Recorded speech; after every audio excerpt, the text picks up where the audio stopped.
Em nome do Pai que me criou, do Filho que me resgatou e do Espírito Santo que me santificou, divina vontade, reina da minha vontade. Ó minha mãe, eu te amo e tu me amas. Dá-me um gole da divina vontade para minha alma. Me abençoa, Mãe, para que todas as minhas ações sejam feitas diante de vossos olhos maternais. Eu não sou nada, Deus é tudo, Pai, eu te amo. Vinde, Espírito Santo, vinde por meio da poderosa intercessão do Imaculado Coração de Maria, vossa amadíssima esposa e nossa mãe. Amém.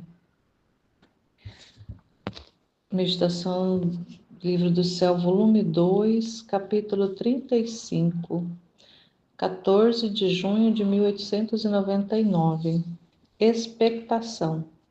Jesus quer castigar. Esta manhã o amantíssimo Jesus não vinha e em meu íntimo ia pensando: como é que não vem? O que há de novo? Ontem veio frequentemente e hoje já é tarde e não se faz ver ainda. Que dor, quanta paciência se necessita com Jesus. Todo o meu interior me parecia que se levantasse em armas, porque queria a Jesus e me faziam uma guerra que me dava pena de morte. Penas de morte. A vontade, como superior a tudo, buscava por paz com persuadir a meus sentidos, inclinações, desejos, afetos, a todo o resto de aquietar-se, porque Jesus devia vir. Assim, depois de um longo penar, Jesus veio trazendo uma taça na mão, cheia de sangue coagulado, putrefato e pestilento, e me disse: olha, esta taça de sangue derramarei-a sobre o mundo. Enquanto assim dizia, veio a mãe, a Virgem Santíssima, e junto com ela meu confessor, e pediam a Jesus que não o derramasse sobre o mundo, senão que me fizesse beber a mim. O confessor lhe disse: Senhor, de que adianta tê-la como vítima se não quiser derramar sobre ela? Absolutamente quero que a faça sofrer e perdoe as pessoas. A mãe chorava e insistia diante de Jesus e do confessor para que não desistisse de rogar, até que Jesus não se contentasse em aceitar a mudança. Jesus insistia em que a queria derramar sobre todo o mundo e parecia que se zangava. Eu me via toda confusa, não sabia dizer nada, porque era tanto o horror que se sentia ao ver aquela taça cheia de sangue, tão espantosa que dava estremecimento em toda a natureza. Que seria bebê-la? Mas eu estava resignada, porque se o Senhor me tivesse dado, tê-la-ia aceitado. Quem pode dizer, além disso, os castigos que se continham naquele sangue, se o Senhor a derramasse no mundo? A partir deste dia, parecia que está a preparar uma tempestade de granizo que vai causar muitos danos e parece que deve continuar nos próximos dias. Depois, Jesus parecia um pouco mais calmo, tanto que parecia que abraçava o confessor, porque lhe tinha rogado naquele momento, daquele modo, mas sem chegar a nenhuma determinação, se a deve derramar sobre as pessoas ou não. Assim terminou, deixando-me uma pena indescritível pelo que poderá acontecer. Essa expectação que fala, né? O trecho tem dois títulos: expectação e Jesus quer castigar. Essa realidade da expectação, eu acredito que é esse final, né? Que ela relata que parecia que Jesus ficava um pouco mais calmo, porque ele inclusive abraçava o confessor, porque tinha rogado que em vez dele derramar aquela taça putrefata no mundo, fizesse isso na Luísa, e aparentemente parecia que ele estava um pouquinho mais calmo, só que não tinha chegado ali saber ao certo se realmente ia acontecer ou não os castigos que estava ali por vir mediante aquela taça que se apresentava. Então ela coloca no final, né? Assim terminou deixando-me uma pena indescritível pelo que poderá acontecer. Então, ela percebeu, provavelmente pelo tempo e talvez pelas notícias, que se aproximava uma tempestade de granizo e que deveria persistir por alguns dias. Imagina, uma tempestade e granizadas por alguns minutos já faz estrago, imagina por mais tempo. O quanto a devastação não pode causar. Então, ali, ela, nesse trecho, ela não tem ali já uma definição do que realmente se sucederia, se realmente ele iria usar né, dessa realidade ali dos castigos de forma bastante severa sobre o mundo, ou não. Nesse trecho, no volume 2, ainda está um pouco distante a guerra, né, a Primeira Guerra Mundial, que vai começar lá em 1914. Eles ainda estão em 1899. Ainda tem praticamente 15 anos ainda dessa realidade lá, pelo menos do início real da Primeira Guerra Mundial. Então, só que esses castigos, geralmente, quando se apresenta, não quer dizer que vai ser imediato. Tem muitas realidades de profecias que às vezes levam-se anos, décadas, até centenas de anos para ocorrerem. Então, não que ali fosse uma profecia, mas era algo que estava para acontecer.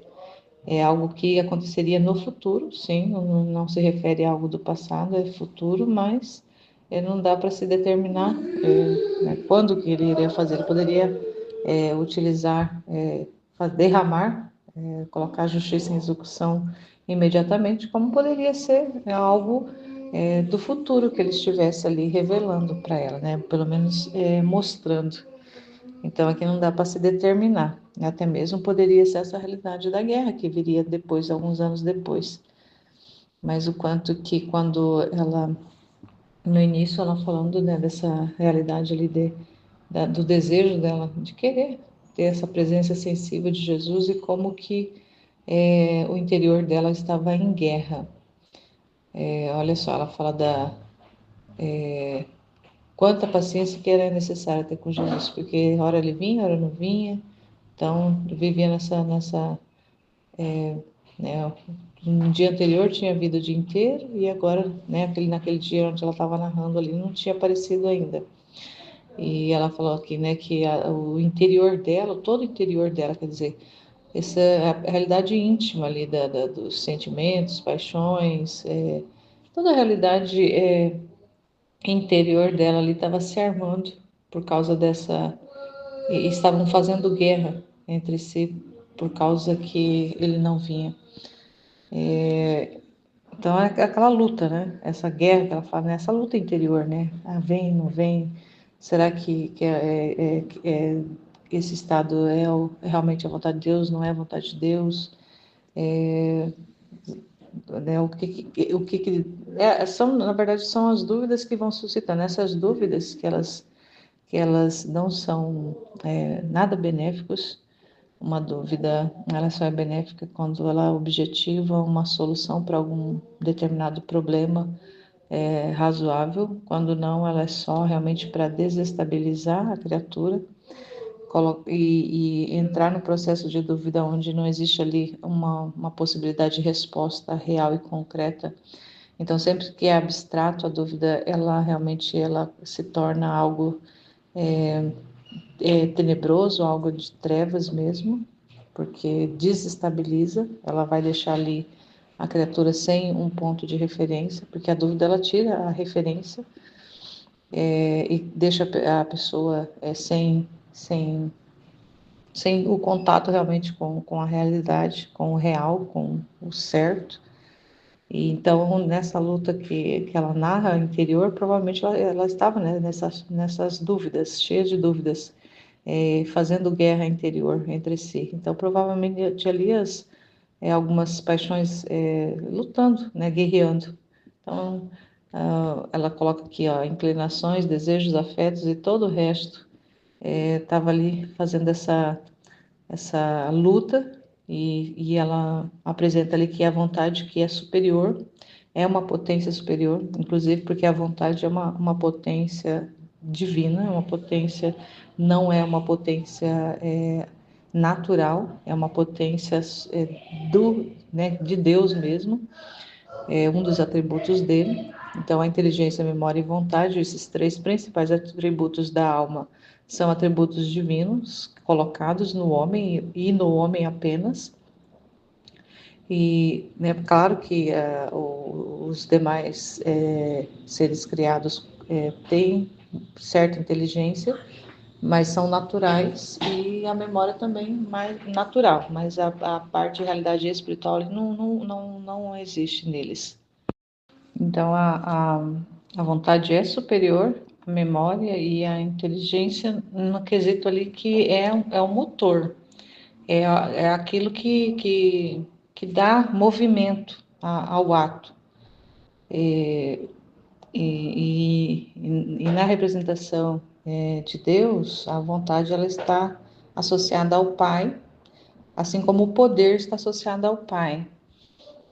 Então, assim, ela realmente é essa atividade superior que dá o movimento, que dá a direção dos atos do andar da carruagem. Então, quando ela narra ali essa luta, essa guerra interior, a vontade pode ela pode, né, colocar ali, vou parar com isso, ou vou deixar. Então, assim, é esse movimento da vontade que vai determinar a direção da coisa. Tanto é que quando nós vamos conhecendo as manifestações, as verdades do livro do céu, essas informações vão chegando até, nós vamos adentrando essas verdades, conhecendo pela inteligência, vamos retendo na memória, mas o que vai realmente determinar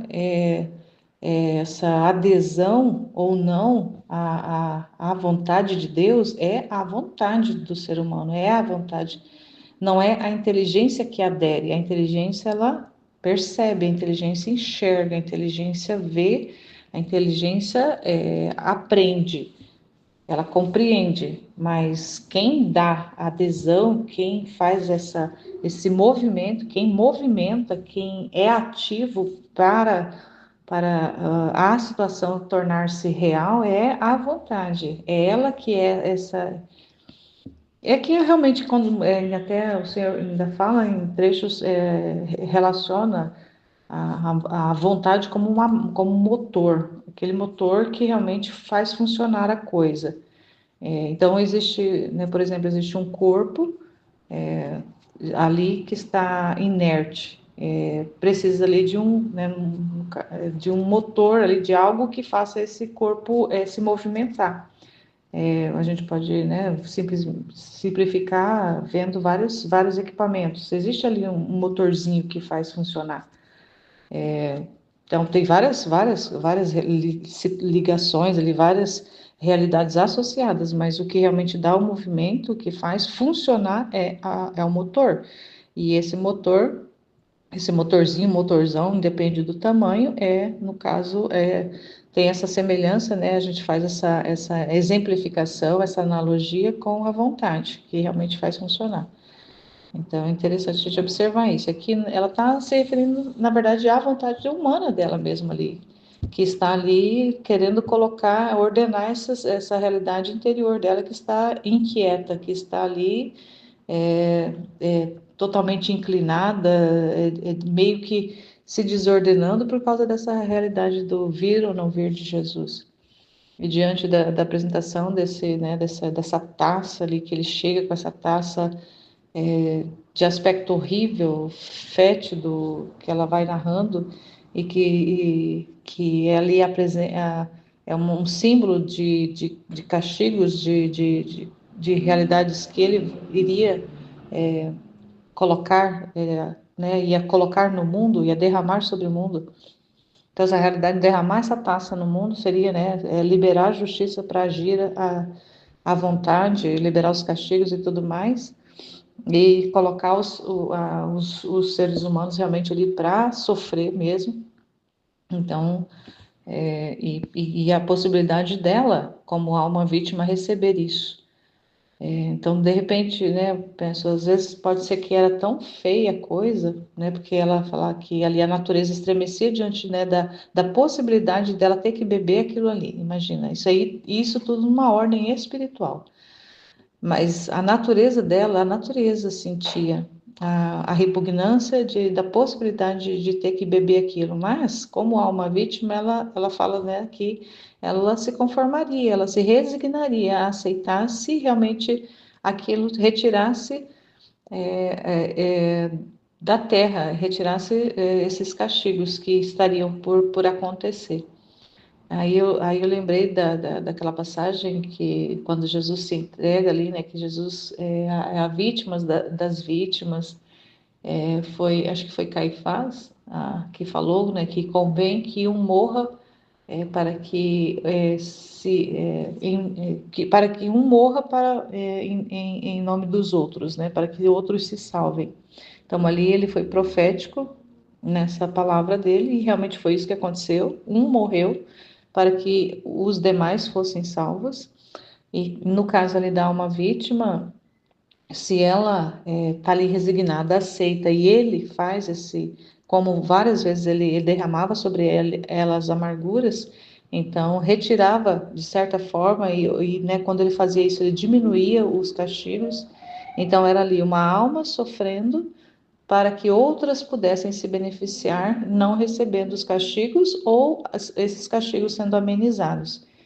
Então, a gente também vê a importância dos filhos da divina vontade, conforme a gente vai conhecendo, vai compreendendo que o quanto que é importante nós darmos a entendermos, ao conhecermos, entendermos o que significa dar vontade para Deus, dar a nossa vontade para Deus e deixar com que Ele reine na nossa vida e com que Ele viva em nós e através de nós, o quanto que isso ameniza, o quanto que isso aplaca a justiça de Deus na terra, porque é onde Deus encontra semelhantes, onde ele se encontra. Então, onde ele se encontra, onde ele tem lá os seus semelhantes, ele não derrama os castigos na proporção que derramaria se ele não encontrasse, se ele não tivesse nada na terra que pudesse agradá-lo, que pudesse atraí-lo.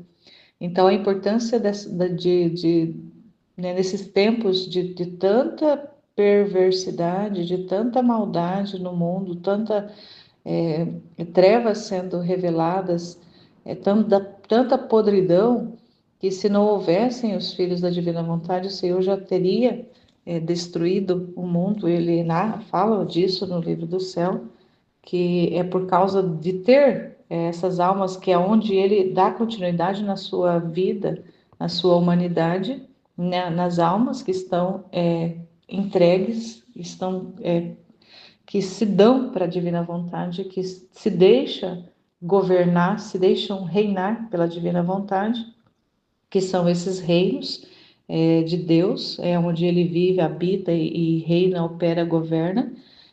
Por causa dessas almas, e nós, sabendo disso, nós queremos ser essas almas, queremos fazer parte do número dessas almas, para que em nós, na nossa vida, na nossa realidade, o Senhor possa derramar em nós aquilo que Ele quiser, para que outras pessoas recebam benefício dos sofrimentos ou né, das privações, das realidades que nós estaremos vivendo, porque não é a nossa vida. Então, quando a gente compreende assim que não se trata da minha vida, não é sobre a minha vida que eu estou falando, que eu estou me referindo, é sobre a vida de Deus, é sobre a vida de Jesus na minha vida, na minha humanidade, é a vida dele na minha. Então, quando eu compreendo que não é sobre mim, mas é sobre ele, então por que eu vou dizer não? Por que eu não vou, assim, se eu estou entendendo, por que eu não vou deixar que ele realize em mim até mesmo essa realidade de receber na minha humanidade realidades adversas para que outras pessoas se beneficiem, porque os atos, a gente vai compreendendo que os atos na divina vontade são atos eternos, são atos universais, porque não são atos humanos, são atos divinos. Então, se eu entendo que eu posso ser esse canal, que eu posso ser esse espaço onde Deus pode fazer, onde Ele pode reinar, onde Ele pode viver, onde Ele pode continuar a sua vida em benefício de outras, porque eu vou falar que não, só porque eu não quero sofrer, só porque eu penso que, eu acredito que eu não mereço. Não, eu mereço assim como todos os demais homens e mulheres hoje na face da terra, que estão vivendo desordenadamente, e a maioria esmagadora está vivendo num estado de inconsciência da própria realidade, dos próprios atos, está vivendo realmente num estado de inconsciência, como se nós estivéssemos numa época de sonambulismo geral. Claro que tem pessoas que sabem exatamente o que estão fazendo, não é generalizando, tem muitas pessoas que sabem exatamente o que estão fazendo, sabem exatamente as escolhas que fazem, têm plena consciência do mal que estão executando, mas a maioria mesmo não tem consciência, estão vivendo como se fosse assim, envoltos num engano geral, numa enganação, numa realidade, não sei, não tem assim uma palavra exata agora para exemplificar, mas é como se fosse assim esse estado realmente de inconsciência. Então está vivendo, mas não tem ali, eu sei exatamente o que eu estou fazendo, eu sei exatamente as escolhas. Então são algumas pessoas sim que sabem, assim como também são algumas pessoas também que têm a consciência de saber que está escolhendo Deus, que sabe por que escolhe Deus, que entende por que escolhe Deus. Então, nós não podemos dizer que esse entendimento que nós estamos recebendo não é uma graça, é uma graça das graças que nós recebemos. Quando o Senhor apresenta para nós a sua proposta, traz para nós essas manifestações, essas revelações através de um livro e vai se comunicando conosco à medida que nós vamos se disponibilizando, que a gente vai se deixando ser modelados por ele, ser trabalhado por ele, ser purificado. E à medida que quanto mais a nossa vontade vai se dando, mais ele vai podendo, mais ele vai tendo espaço na nossa vida. E como até falava no trecho antes da live, quanto mais nós vamos conhecendo, mais a nossa alma vai se alargando, vai se expandindo, a nossa inteligência, a nossa memória, e essa nossa vontade mais vai se aderindo à vontade de Deus, ao projeto dele, a tudo aquilo que ele quer realizar. Então, então assim, e isso custa dar a vontade para Deus, sabendo que dar não poder mais escolher, assim, nós vamos continuar vivendo, mas nós não vamos ter mais o princípio da livre escolha do que eu quero e do que eu não quero, do que eu posso, do que eu não posso, já não pertence mais a mim. E saber disso é uma forma assim, de beber um cálice muito amargo. Não vou até dizer um cálice putrefato, mas que é um cálice amargo, é um cálice amargo. Você assim deixar, mas claro que também tem toda a realidade do conhecimento, a realidade da verdade, ela traz para nós uma paz de saber, nossa Senhor, que maravilha, que glória que é saber que eu estou, mesmo que na minha pequenez, mesmo que nas minhas misérias, eu estou dando oportunidade, eu estou colaborando, dando a minha vontade, eu estou colaborando pelo menos um pouco com o Senhor, com o meu Senhor, com o meu Criador, com o meu Rei. Eu posso ser útil para o Senhor. Então, assim, eu ser útil para Deus isso traz felicidade para o nosso coração, mesmo que a gente esteja bebendo cálice amargo. Isso traz paz, isso aquieta dentro de nós essas paixões. Então, é a vontade humana nossa que faz esse movimento em direção à vontade de Deus, que se dá, que se move para se doar para Deus. Então, é importante a gente compreender isso. Então, eu penso que nesse processo que a Luísa estava ali, dessa compreensão ainda, porque realmente ela está ali nos inícios, né, tá na purificação, tá ali buscando entender realmente também o que está acontecendo. Então, essas privações também ainda trazia muita instabilidade para ela. Aí, o Senhor ainda vai ensinar muito a respeito disso para ela. Depois a gente vai ver, porque assim, tem muito trecho pela frente, tem muito caminho ainda pela frente, mas nós assim, temos um privilégio muito grande no nosso grupo de estudos, que a gente nós pegamos textos não só na sequência e tem que esperar lá, vamos esperar daqui a algum tempo que nós vamos ver lá na frente o que o Senhor vai falar para ela, que Ele vai comunicar, que Ele vai trazer de informação, de conhecimento. Nós já fazemos isso de forma escalonada em vários trechos, uma sequência de vários trechos, no começo, no meio, no fim, e vamos seguindo uma sequência que vai trazendo para a gente já, desde agora, já informações preciosas lá da frente. E então, assim, nós estamos vivendo realmente num tempo muito privilegiado. Então, assim, eu glorifico muito a Deus por Ele ter me dado a vida nesse tempo, por me ter atraído para a Divina Vontade, né, me ter atraído a minha vida para a Divina Vontade. E mesmo com todas as privações, mesmo com todas aquelas realidades que a vontade humana realmente queria escolher diferente, mas sabe que escolher diferente é trevas, já sabe disso, já viu isso, já conhece essa informação.